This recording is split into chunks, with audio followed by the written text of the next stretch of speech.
किसान बहुत आत्महत्याएं कर रहे हैं, हर रोज 3-4 की एवरेज बन रही है कि किसान सुसाइड कर रहे हैं, और सबसे बड़ा कारण है कि उनके ऊपर कर्जा बहुत है, कर्ज बहुत है। तो बहुत बार ये हुआ कि पंचायतें इकट्ठी हों, उनका मनोबल बढ़ाया जाए कि नहीं, सुसाइड किसी भी बात का हल नहीं है, कोई जरिया नहीं है, हम आपके साथ हैं, कुछ ना कुछ मिल बांट कर करेंगे, बट इसका कोई असर नहीं हो रहा, लगातार सुसाइड्स हो रहे हैं। ऐसी स्थिति में जब बैंक वाले उसके घर में रोज आते हैं, ऐसी स्थिति में जब वो गांव बाहर नहीं जा सकता, ऐसी स्थिति में जब घर का चूल्हा ठंडा पड़ा है, उस स्थिति में क्या किसान जी पाएगा?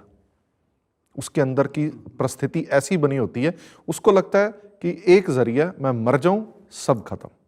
ये नहीं पता कि पीछे वाले तिल तिल मरते रहेंगे फिर भी। देखिए, लाचारी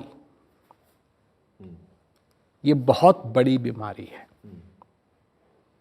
बहुत बड़ी बीमारी है। क्योंकि जब मनुष्य अपने आप को देखता है कि वो लाचार है, उसके पास कोई रास्ता नहीं है, कोई आशा नहीं बची, निराश हो जाता है।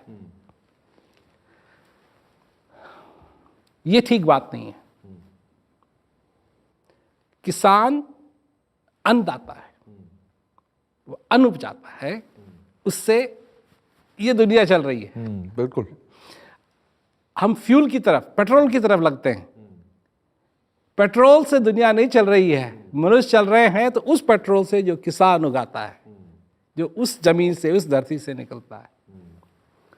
और उन सभी लोगों को जो भी कभी लाचार हो, उनको मैं ये कहना चाहता हूं कि जब सारे संसार के अंदर अंधेरा अंधेरा अंधेरा ही दिखाई देता है, तब भी तुम्हारे हृदय के अंदर एक दिया है जो जल रहा है। अगर उस दिए को तुम बाहर ले आए तो वो तुम्हारी अंधेरी दुनिया में उजाला कर देगा। निराश मत हो। दुख आता है, बुरा समय आता है, अच्छा समय आता है।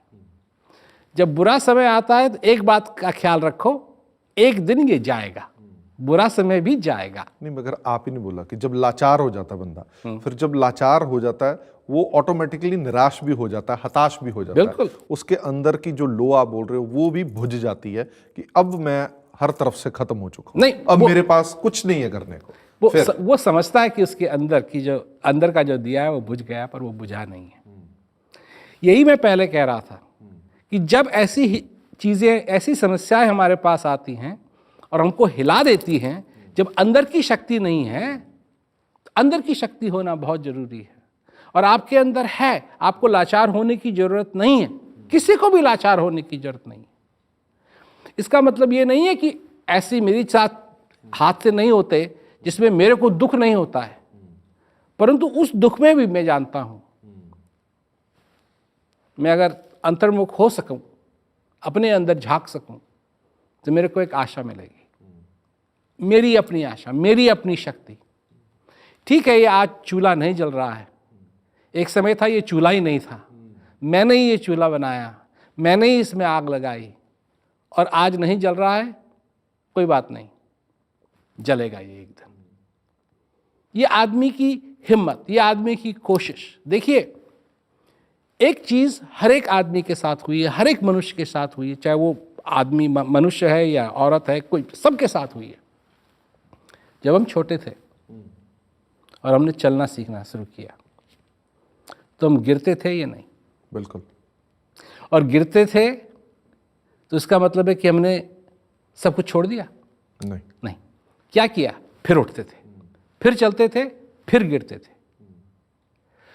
तो हम जो असफलता थी, इसको हमने कभी स्वीकार नहीं किया। जब हम छोटे थे तो इतनी शक्ति थी कि असफलता को हमने स्वीकार नहीं किया, और एक दिन क्योंकि हमने असफलता को स्वीकार नहीं किया, हम सफल हो गए, आज चलते हैं। तो यही बात जीवन में भी लागू होनी चाहिए। असफलता जब सामने आए, इसको स्वीकार मत करो। ठीक है, बिल्कुल ठीक है। एक आखिरी क्वेश्चन मैं थोड़ा सा पर्सनल आपसे पूछूंगा। ये हमारे समाज की एक प्रवृत्ति बन गई है कि कोई भी बंदा कुछ अच्छा काम कर रहा है या कोई नोबल कॉज कर रहा है तो दिमाग ऑटोमेटिकली पीछे जाता है। ये प्रेम रावत जी क्यों ऐसा कर रहे हैं, ये प्रेम रावत जी शांति के दूत क्यों बने हुए हैं, ऐसा फिनोमिना हमारे दिमाग में ज़रूर आता है। इसके पीछे उनकी क्या मंशा हो सकती है, मैं डायरेक्ट आपसे पूछ लेता हूँ, इसके पीछे क्या मंशा है, क्या ज़रूरत पड़ गई आपको पूरे समाज में शांति का संदेश फैलाने की?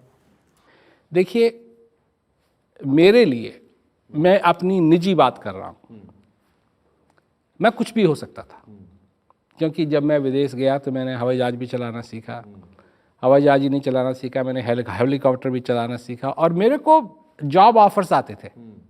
मैं इंस्ट्रक्टर भी हूँ सिखाने के लिए, हेलीकॉप्टर को, ग्लाइडर को, हवाई जहाज को। मेरे पास 14,000 घंटे से ज़्यादा एक्सपीरियंस है। हाँ, एक्सपीरियंस है।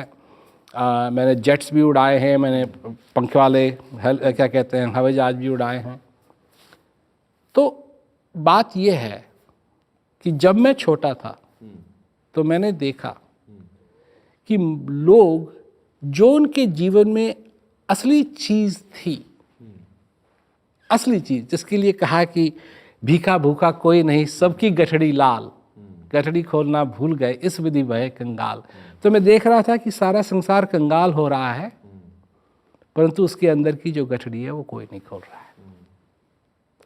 मैं आपको एक बात बताऊं, जब मैं लोगों को ये बात सुनाता हूं, उन लोगों को मेरी बात समझ में आती है, उनके मुंह में मुस्कान आती है, उनके होठों पे मुस्कान आती है, इससे अच्छी कमाई कोई हो नहीं सकती। तो उससे आपको जो मिलता है ना, आपको जो मिलता है वो एक ऐसा उपहार है कि पूछिए मत। और ये मैं करता रहूंगा जब तक ये श्वास मेरे अंदर आ रहा है, जा रहा है, मैं करता रहूंगा। जिंदगी का कोई गोल जहां पर लगे कि बस अब ठीक है? नहीं, जब तक आनंद है तब तक आनंद है, उसके बाद हमारा भी कोई पता नहीं कब चले किसी का जाना। नहीं।